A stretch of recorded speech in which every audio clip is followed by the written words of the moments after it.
Welcome to Snapshot Lectures in Chemistry. Essentially, chemistry for all. In this visual series, we will discuss chemistry content through the use of animations. Let's begin. The questions we seek to answer are: what is the rationale? Why should we care? And what is the story behind it all?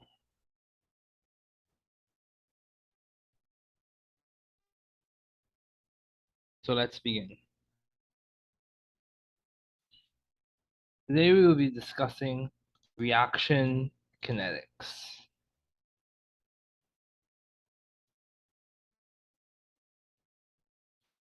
We will be discussing reaction kinetics. And the model for the story, or the base of the story, is we have two superheroes arriving in the Bahamas. As they traverse through the traffic, they are learning about chemical kinetics. So let's begin. For this story, we see the two superheroes, Parakletos and Sophia, arriving at Linden Pendant International Airport to explore Nassau as they learn college chemistry. They travel through Nassau traffic with a tour guide named Maria. And what they come to understand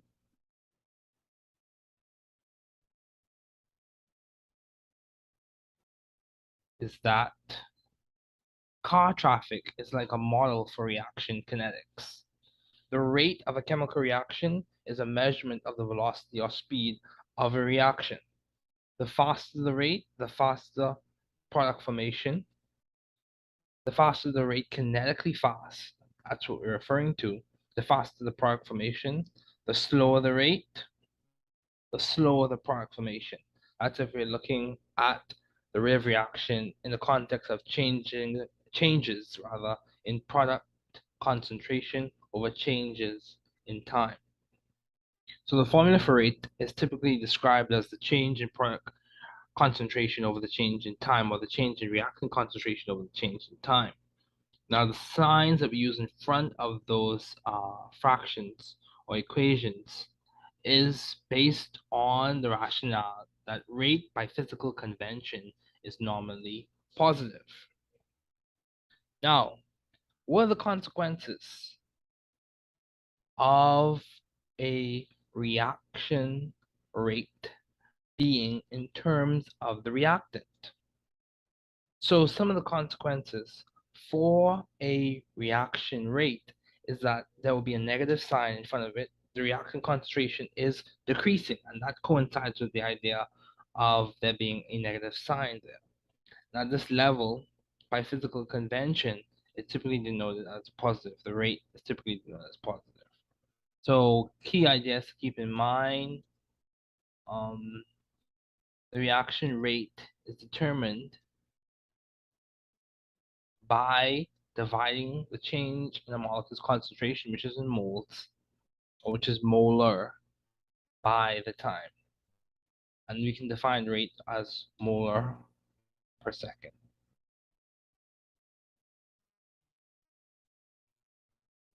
So things to keep in mind.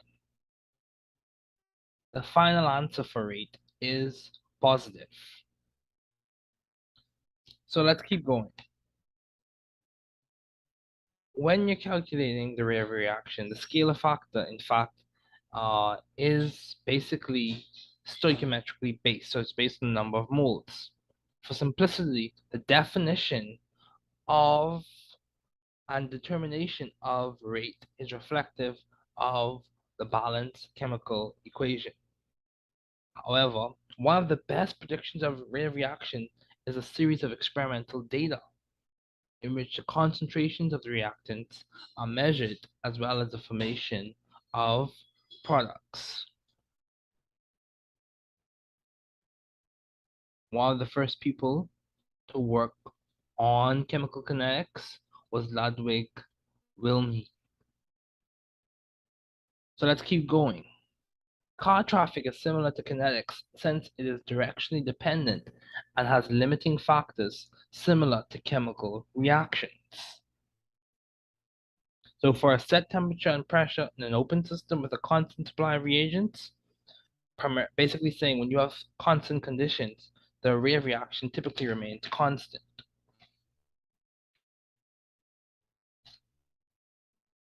So what is the significance of the car traffic model? It's similar to kinetics since it's directionally dependent. Traffic depends on the direction in which you're headed in, and it has limiting factors, such as obstructions in the road. But the limiting factor or the limiting step or rate limiting step for a chemical reaction is, or rate determining step for a chemical reaction, typically influences how we describe the rate law. So also, car traffic is dependent on the types of cars on the road. And same with chemical reaction, it's dependent on the substrate that's reacting. So as we can see here in this panel, the main idea is that rates of reactions based on experimental data is a probabilistic predictor. In chemical reactions, we determine rates by using concentration values over time for reactants or products. Now, what's so interesting about this is that we can get a snapshot picture of the reaction rate, and it's known as the instantaneous rate. For a series of products and reactant concentration plotted on the graph, the reaction rate is the rate at one point in time, or the slope at an instant. The rate is like the news. It tells us much more information about what has occurred in the reaction and cannot strictly or accurately predict the future just off of the balanced chemical equation. In other words, it helps us well to have a series of experimental data when we're trying to understand reaction rates for chemical reactions. Given the reaction rate is affected by variables such as light, heat, pressure, and concentration, it's important to measure those and see how they change in the reaction. And by measuring those, we can get an understanding of how the rate changes and even the rate itself. So light, as you know, in many reactions, some reactions are catalyzed by light.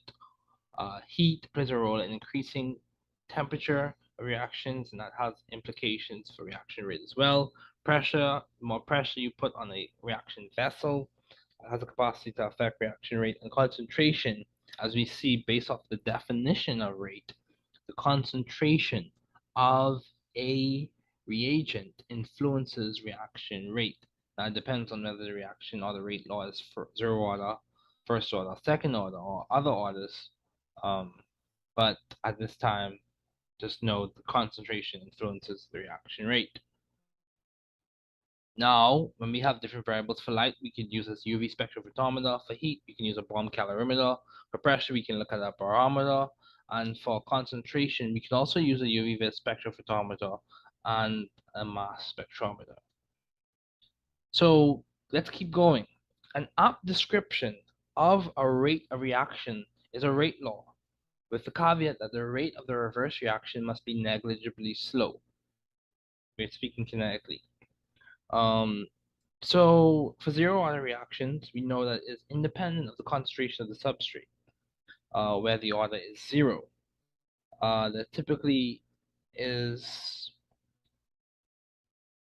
rate can be described as K, or rate can be described as independent, as I said, of the concentration. Also, the consequences of a zero-order reaction is that the concentration of the reactant decreases linearly with time and with constant conditions. With any concentration of substrate, the rate is constant.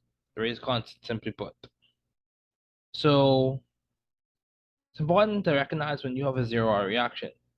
Now let's talk about first-order reactions. The rate of the reaction is directly proportional to the concentration of A, which is typically a linear relationship. Of course, for all of these rate laws and orders, there are integrated rate laws, which are linear representations and linear descriptions, which incorporate a relationship between concentration and time. So, the consequences, let's look at the consequences for a first order reaction. It is that the rate is directly proportional to concentration. It's a linear relationship, typically. So let's talk about second order reactions. For a second order reaction, the rate of the reaction is proportional to the square of the concentration of the substrate. Also, the consequence of a second order reaction is that rate is more dependent on the reaction concentration. It is proportional to the square of the concentration of the substrate under observation.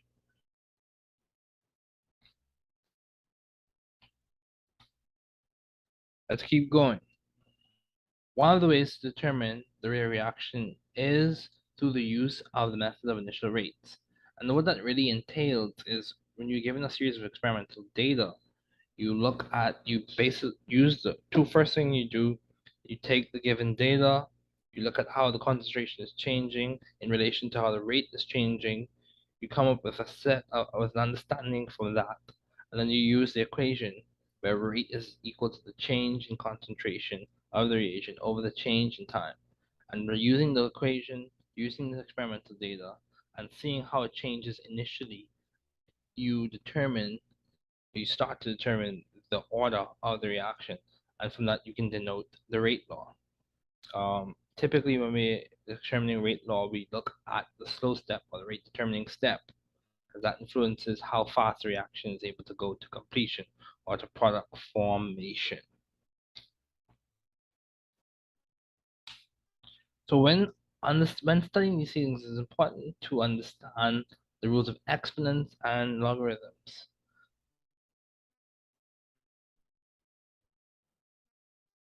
And simply put, the logs play a role in simplifying rate laws, and the laws of exponents play a role in helping you to work out the answers. That's very important. So the other things to consider: half-life. When the concentration of a reactant falls to 1/2 of its initial value, the time required for the decrease is called the half-life. There are formulas to describe the half-life for each order. It's important to know those. As well as we can understand the temperature dependence of the reaction rate to the constant K. Using our Arrhenius equation, we can relate frequency factors, exponential factors, and activation energy to the constant K. E of A is in this equation. The equation is described or denoted as K is equal to A, E raised to the minus E, A over RT, where EA is the energy barrier that must be overcome for reactants to produce product. The RCD, or reaction coordinate diagram, shows a peak, and that peak typically represents the activation energy barrier. You can go into other ideas in which we talk about Hammond-Leffler postulate, in which we understand that as we look at the transition state intermediate, it typically represents the step that's closest to it in potential energy, as well as for Arrhenius plots. We have the collision model, which basically is a theory that says that chemical reaction is based on sufficiently energetic collisions occurring between two reactant molecules. From this, we proceed onto ideas of molecularity, which we have unimolecular and bimolecular, and this goes right into ideas of organic chemistry, in which you have substitutions which are bimolecular or unimolecular. Overall, reaction kinetics is a very important topic. Differential equations can be used to study this idea. However, for general chemistry levels and for high school chemistry levels, it's easily understood through the doing, through the experimentation, through the watching a reagent transition in terms of change of color, whether it's a qualitative experiment in which you look at the change in color, or quantitative experiment in which you measure the amount of product formation over time. Those play a large role in helping to understand this concept. Once again, this is a snapshot lecture of chemistry concepts.